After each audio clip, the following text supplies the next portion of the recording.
हैं। कह रहे हैं सर नमस्कार, रामायण और महाभारत में जो कहानियाँ हैं क्या वो सत्य घटनाओं पर आधारित हैं? घटनाएं सत्य असत्य नहीं होती, घटनाएं तथ्य कहलाती हैं। ठीक है, उदाहरण के लिए कोई एक घर से निकला और सड़क का इस्तेमाल करके आधे किलोमीटर दूर किसी दूसरे घर में चला गया, इसको सत्य घटना नहीं बोलते। इसमें सत्य क्या है? मार्मिक दृष्टि से देखो, अध्यात्म की दृष्टि से देखो तो न वो घर सत्य है, न वो इंसान सत्य है, न वो सड़क सत्य है, न वो आधा किलोमीटर दूर जिस घर में चला गया वो सत्य है, न उसने ये फासला तय करने के लिए जो समय लिया वो समय सत्य है। सत्य की क्या परिभाषा होती है? सत्य की परिभाषा होती है वो जो कभी बदले ना, वो जो कभी बदले ना। ये जिस घर से निकला क्या वो कभी नहीं बदलेगा? बदलेगा। जिस सड़क पे चलाओ कभी नहीं बदलेगा। ये जो इंसान है क्या ये बदल नहीं रहा? समय वो तो बदलता ही रहता है। और जिस घर में जाके घुस गया वो घर भी बदल रहा है लगातार। तो ये जो पूरी घटना घटी, सत्य तो इसमें वैसे भी कहीं नहीं है। हाँ, जो हमारी साधारण भाषा होती है उसमें बहुत गहराई नहीं होती। प्रचलित भाषा में हम इस तरह की बातें कह देते हैं कि फलाना प्रकरण एक सत्य घटना पर आधारित है। अध्यात्म कहता है कोई घटना सत्य होती ही नहीं। ये जो घटनाओं की गतिशीलता है, ये समय का प्रवाह है, ये अपने आप में असत है। संसार मात्र असत है। असत माने जो ठहरेगा नहीं, असत माने जो अधिक से अधिक प्रतीत हो सकता हो।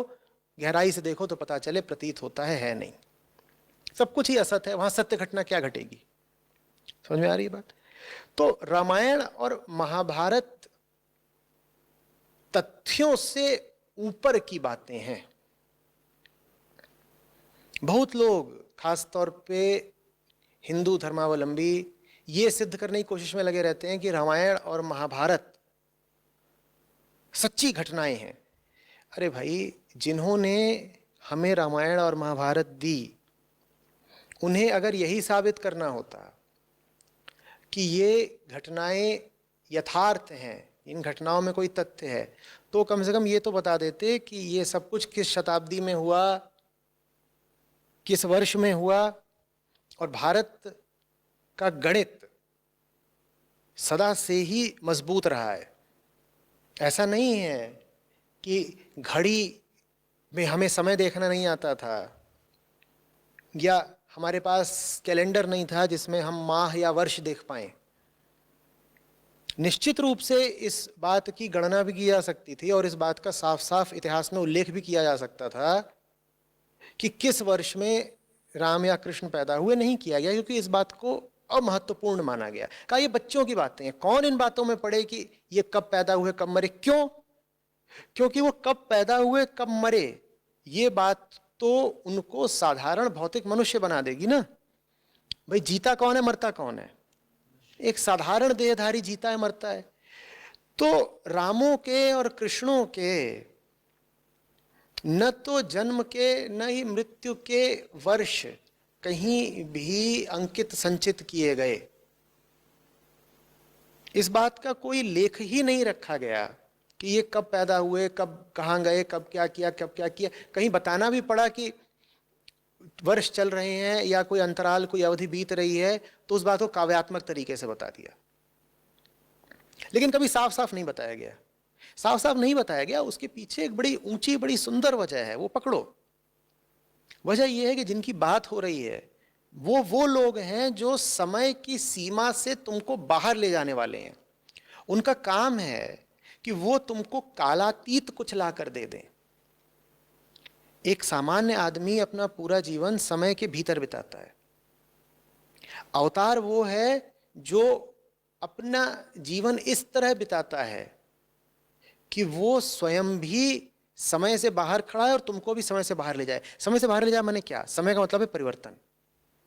समय से बाहर खड़े होने का मतलब हुआ कि वो कुछ ऐसा पा लेता है जो अपरिवर्तनीय है, जो बदल नहीं सकता। चूंकि वो समय से बाहर खड़ा है तो इसीलिए उसके जीने और मरने के समय का निर्धारण नहीं किया गया। वो बात बचकानी हो जाती कि एक और तो हम कह रहे हैं कि ये जो हैं ये कालजयी हैं, ये कालातीत हैं, ये अकाल मूर्ति हैं। और उसकी बात हम बताएं कि इनका जन्म हुआ था फलाने वर्ष में, तो वो बात हास्यास्पद हो जाती, तो इसलिए नहीं बताया गया।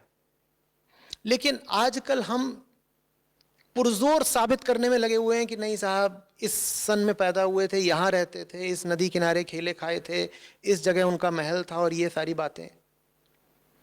इस बात से कोई इनकार नहीं कर रहा कि वो निश्चित रूप से ऐतिहासिक पात्र थे, कि मनुष्य रूप में वो निश्चित रूप से धरती पर विचरण करते थे, कि श्री राम और श्री कृष्ण का निश्चित रूप से कभी ना कभी जन्म हुआ था मनुष्य योनि में, और ये भी कि उन्होंने समाधि भी ग्रहण करी थी, उनकी भी देह के तौर पर मृत्यु हुई थी, अवसान हुआ था, ये बात निश्चित रूप से है। रामायण और महाभारत कोई कपोल कल्पनाएं नहीं है कि किसी ने यूं ही बैठे बैठे सपना लिया और लिख दिया। तो ये ऐतिहासिक चरित्र निश्चित रूप से थे, राम भी, कृष्ण भी, और तमाम जो पात्र हैं जिनको अवतार माना गया है वो सब भी, वो ऐतिहासिक चरित्र निश्चित रूप से थे। लेकिन मुद्दे की बात ये नहीं है कि वो ऐतिहासिक थे कि नहीं थे, मुद्दे की बात ये बिल्कुल नहीं है कि किस समय थे किस समय नहीं थे। मुद्दे की बात है कि उन्होंने जो सीख दी है वो तुमको समय से पार ले जाती है। असली बात को पकड़ो, वो किस समय थे ये मत पूछो, क्योंकि ये प्रश्न महत्वहीन है। असली प्रश्न ये है कि उनकी सीख को जानकर, उनकी सीख पे अमल करके तुम खुद भी समय से बाहर निकले या नहीं निकले, तुम्हें भी कुछ ऐसा मिला कि नहीं मिला जो नित्य और अविनाशी है। जो कुछ भी समय में है उसका तो विनाश हो जाता है ना, जो समयातीत है मात्र वही अविनाशी है। तो श्री राम के योग वाशिष्ठ से, श्री कृष्ण की श्रीमद् भगवद गीता से तुम्हें कुछ ऐसा मिला या नहीं मिला जो अपरिवर्तनीय, कालातीत और अविनाशी है? अगर तुम्हें मिला तब तो तुमने रामों और कृष्णों से कुछ सीखा, कुछ जाना। और अगर तुम उनको ऐतिहासिक चरित्र ही बनाते रह गए तो फिर ये तुम्हारा अपना अहंकार मात्र है। तुम फिर बस ये कर रहे हो कि तुम श्री राम और श्री कृष्ण को भी सामान्य राजाओं की श्रेणी में खड़ा कर रहे हो। जो सामान्य राजा वगैरह होते हैं उनके जीने मरने के सब सवाल बिल्कुल हमें साफ साफ पता होते हैं, उन्होंने कौन सी लड़ाई किस दिन लड़ी, किस सन में लड़ी, सब पता होते हैं। वो कोई सामान्य राजा थोड़े ही थे, उन्हें यूं ही अवतार नहीं बोला जाता, कोई विशेष कारण है, उस विशेष कारण को समझो। भारत में इतनी बुद्धि, इतना बोध हमेशा से था कि कुछ बातों के साथ समय का धागा न जोड़ा जाए, इसलिए इन लोगों के साथ समय का धागा नहीं जोड़ा गया। ये बार बार पूछना कोई बुद्धिमानी की बात नहीं कि क्या रामायण और महाभारत सत्य घटनाएं हैं, क्या पुष्पक विमान वास्तव में उड़ता था। अरे बाबा, रामायण का महत्व इसमें नहीं है कि पुष्पक विमान वास्तव में उड़ता था कि नहीं उड़ता था। रामायण का महत्व राम के चरित्र में है। राम तुम्हारा चरित्र स्वयं ही काव्य है, कभी कोई बन जाए सहज संभाव्य है। अब राम का चरित्र तो तुमने गुना नहीं, तुम्हारी सारी ऊर्जा लग रही है इसी प्रश्न से उलझने में कि भारत और लंका के मध्य सेतु बना था कि नहीं बना था, और हम उस सेतु को खोज के निकालेंगे। तुम्हारी सारी ऊर्जा लग रही है यही पता करने में कि पुष्पक विमान कैसे उड़ता था और जो ब्रह्मास्त्र था ये किस ऊर्जा से काम करता था। ये प्रश्न ही महत्वहीन है। जो असली बात है वो ये है कि श्री राम का पूरा वृत्त तुम्हारे सामने है, तुम्हारे भीतर कुछ रामत्व उतरा या नहीं उतरा। रामत्व तुम्हारे भीतर एक धेले का नहीं उतरा, लेकिन तुम लगे हुए हो राम सेतु की बात करने में। ये क्या पागलपन है। अरे मान लो वो सेतु है भी, मान लो तुमने वो पा भी लिया, उससे तुम्हारे जीवन पे क्या अंतर आ जाना है। अवतार इसलिए आते हैं कि उन्होंने पीछे जो अपने ऐतिहासिक अवशेष छोड़े हो तुम उनकी खुदाई करो। ये अवतार इसलिए आते हैं ताकि उनसे सीख ले कि तुम अपना जीवन परिवर्तित करो। जीवन परिवर्तित करने में तुम्हारे अहंकार को कोई रुचि नहीं है, क्योंकि जीवन परिवर्तित करने में अहंकार को चोट लगती है। हां, ये कहने में कि मेरे धर्म के देवी देवता हैं, ये देखो इनके बारे में ये चीज निकली, इनके इस जगह अवशेष मिलते हैं, इनकी खुदाई में ये मिल गया, इनका फलाने देश में बड़ा भव्य मंदिर है, ये सब करने में अहंकार को बड़ा बल मिलता है। और बल क्या मिलता है भाई, मैं इस धर्म का मानने वाला हूं ना, मैं हिंदू हूं, मैं हिंदू हूं, तो मेरे आराध्य को बड़ा होना ही चाहिए ना। तुम ये नहीं कह रहे हो मेरा आराध्य बड़ा है, तुम अपने आराध्य को बड़ा बनाना चाहते हो क्योंकि वो तुम्हारा आराध्य है। अंतर को समझना, भाई मैं इतना बड़ा आदमी हूं तो मेरे देवता छोटे कैसे हो सकते हैं? और अगर मेरे देवता छोटे साबित हो गए तो फिर मैं बड़ा आदमी नहीं कहला पाऊंगा ना। अहंकार इस तर्क पे चलता है, कहता मैं, मेरे जैसे महान आदमी का देश तो बहुत महान होगा ही होगा ना, तो फिर मैं बोलूंगा मेरा देश महान है। इसलिए नहीं तुम ये बोल रहे क्योंकि तुम्हें देश से वास्तव में कोई सम्मान या प्रेम है, इसलिए बोल रहे हो कि तुम उस देश के वासी हो। तुम कह रहे हो मेरे जैसे बड़े आदमी का देश छोटा कैसे हो सकता है, मेरे जैसे महान हिंदू का आराध्य छोटा कैसे हो सकता है। राम और कृष्ण भी तुम्हें देखेंगे तो हंस पड़ेंगे, कहेंगे वाह रे, हम अवतरित होकर के आ गए, हम बैकुंठ छोड़ करके पृथ्वी पर आ गए तुमको कुछ बातें समझाने के लिए, लेकिन वाह रे अनाड़ी, तुम वो बातें समझे नहीं। तुम इन्हीं प्रश्नों में उलझे हुए हो कि कौन सा देश कहां था, कितने किलोमीटर दूरी नापी, बाण वास्तव में थे कि नहीं थे।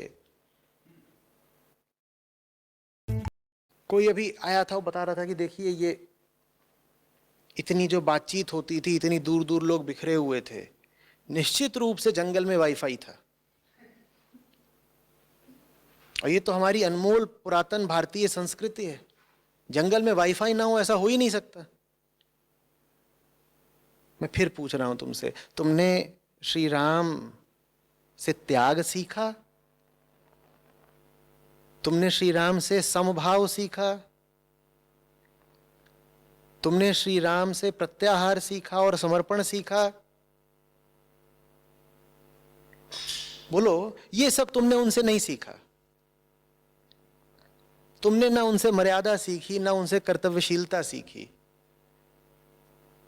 तुम बस लगे हुए हो अपने अहंकार के पीछे राम का भी नाम बदनाम करने में। तुमने श्री कृष्ण से गीता सीखी, निष्काम कर्म सीखा। बताओ जरा मुझे, क्षेत्र क्षेत्र के विभाग समझाना, विभूति योग समझाना, विकर्म अकर्म में अंतर क्या है समझाना, ये सब नहीं सीख रहे श्री कृष्ण से। जो उनकी अमूल्य कालातीत देन है उससे तुम कोई संबंध ही नहीं रखना चाहते। हाँ, इधर उधर की ऐसी बातें हैं जो अपेक्षितया महत्वहीन है, उनसे उलझे हुए हो। स्वयं श्री कृष्ण को ये बात ना पसंद आए।